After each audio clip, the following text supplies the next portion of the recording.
10 साल का हो जाए, हम तो कोशिश करेंगे कि हमेशा वो जेल में रहे, क्योंकि जिस पर्पज़ से हमारा क्लाइंट हमको केस सौंपा है तो मेरी जिम्मेवारी बनती है, हमारा धर्म बनता है। अब बताइए कि यदि हम इस केस को कंटेस्ट नहीं करेंगे तो उस बच्ची के लिए कौन खड़ा होगा? सर बहुत बड़ा बात है, आप किरण सिंह का वकील है, वो भी एक सुपरस्टार है हमारे मगही इंडस्ट्री की, और रोशन रोही को चाहने वाले यहाँ पे बहुत सारे लोग एक कमेंट किए थे कि किरण सिंह के वकील साहब से पूछिएगा कि रोशन रोही के गाने सुनते हैं या नहीं। देखिए, चूँकि हम भी तो हाड़ मांस के बने हुए व्यक्ति हैं ना, और वह व्यक्ति कहा गया है पत्रकार महोदय कि जिसको संगीत और साहित्य और शास्त्र से प्रेम नहीं है तो वो पशु है। क्योंकि हम इंसान हैं, तो चाहे रोशन राही जी हो या मुंबई में बैठे बड़े बड़े स्टार हो, वो सभी को जब फुर्सत का क्षण होता है तो सुन लेते हैं। मतलब कानून से अगर बाहर निकलते हैं तो रोशन रोही का गाना हम भी एक आम आदमी हो जाते हैं। पत्रकार साहब, अच्छे बाबू, मैं भी एक आम आदमी हो जाता हूँ। हमारा भी घर है, हमारा भी परिवार है, हमारा भी समाज है, हमारा भाई पर्व आता है, हमारे लिए भी होली आता है, दशहरा आता है, छुट्टी होता है, तो हम क्यों नहीं किसी का गाना सुनेंगे? ये बहुत बड़ी बात है। रोशन रोही का फैन किरण सिंह का वकील साहब भी है, कहीं न कहीं लाखों लोग करोड़ों लोग चाहने वाले रोशन रोही को। सर आज का जो सुनवाई था, बहस था, किरण सिंह रोशन रोही सामने हुए, किरण सिंह का वकील साहब आप और रोशन रोही का वकील साहब दोनों आपके सामने हुए। पता चला है कि किरण सिंह के पास सबूत नहीं होने के कारण तारीख आगे बढ़ा लिया, क्या सच है सर? देखिए, ऐसा नहीं है कि साक्ष्य नहीं है या फिर कोई ऐसे डॉक्यूमेंट्स नहीं है, इसके कारण जो है कि तारीख नहीं बढ़ाया गया है। माननीय न्यायाधीश, माननीय कोर्ट हमारी बातों को सुने, और हमारा ज़बरदस्त कंटेस्ट हुआ, मैं विरोध किया, बेल का विरोध किया, अपोज किया, तो माननीय जज साहब भी इस बात को समझे कि नहीं, बिल्कुल एक कॉग्निजेबल ऑफेंस है। मैंने आज भी जो आपके सामने बात बोल रहा हूँ, जिस मीडिया में बात करता हूँ, मैं इस मीडिया में कोर्ट में भी बात करता हूँ। अच्छे बात, हमारा कोर्ट की बात करने का अंदाज और आपसे बात करने का अंदाज में कोई अंतर नहीं होता है। माननीय न्यायाधीश साहब ने हमारी बात को गंभीरता से सुना, और मैं उन्हें कहा कि हुजूर, यदि आप फैसला नहीं करेंगे तो इस नाबालिग बच्ची जिसके साथ 2 साल से लगातार कस्टोडियल रेप हो रहा था, आज यदि इसको अपराध बोध हुआ है तो you are local guardian of the society, you are local guardian of the locality. यदि आप नहीं फैसला कीजिएगा तो ये समाज नहीं बचेगा। इस प्रकार के व्यक्ति यदि छूट जाएंगे, उनको यदि 70 और 80 दिन में, 90 दिन में यदि उनको जमानत यदि दे दिया जाएगा तो ये समाज का विश्वास न्यायालय से उठ जाएगा। मैं न्यायाधीश साहब को सीधे इसी भाषा में मैं अपनी बात को रखा। हमारी पीड़िता किरण सिंह उसी कोर्ट में थी, हमारी बात को किरण सिंह से भी बाद में पूछ लीजिएगा। इस बात को उन्होंने समर्थन किया कि हुजूर, रोशन रोही को जो है कि बेल फिलहाल नहीं दिया जाए, उनको जमानत पर नहीं छोड़ा जाए, क्योंकि उन्होंने मेरे साथ बहुत ही घृणित काम किया है। क्योंकि ऐसा काम किया है कि अब मुझे सार्वजनिक जगह पर, घर से जाने पर, अब बाहर निकलने पर मुझे डर लगता है, मुझे जान की भी खतरा है।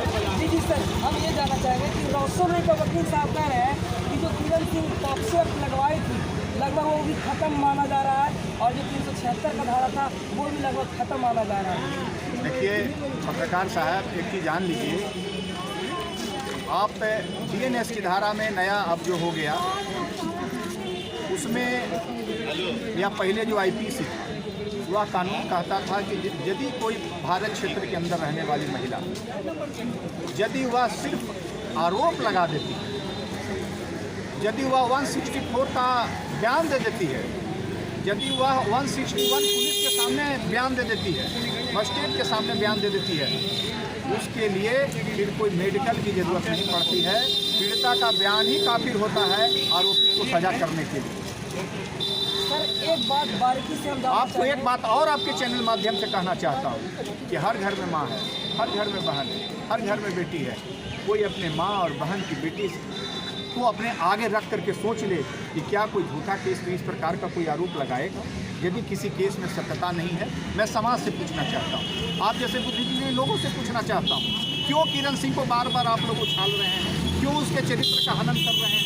क्यों सार्वजनिक पटल पर रख रहे हैं? क्यों नहीं उस सच्चाई को रख रहे हैं कि उसके साथ नाइंसाफ़ी हुई, जोर जबरदस्ती हुई, उसके सहकर्मी ने उसके साथ दुष्कर्म किया, उसके जो है कि कैरियर को खा गया, आज उसको जान जोखिम में है, आज न्यायालय में लड़ रही है, तो किरण सिंह ही दोषी है। सिर्फ उसका एलिगेशन ही काफ़ी होता है। आप माताओं और बहनों से, भाइयों से पूछिए कि क्या गाँव में रहने वाली महिला सड़कों पर काम करने वाली महिला, फैक्ट्रियों में दिन रात 24 घंटा काम करने वाली महिला, स्कूल और कॉलेज में जाने वाली बच्चियाँ, खेल कूद में रहने वाली बच्चियाँ के साथ यदि ऐसा होगा तो क्या वो झूठा आरोप लगाएगी?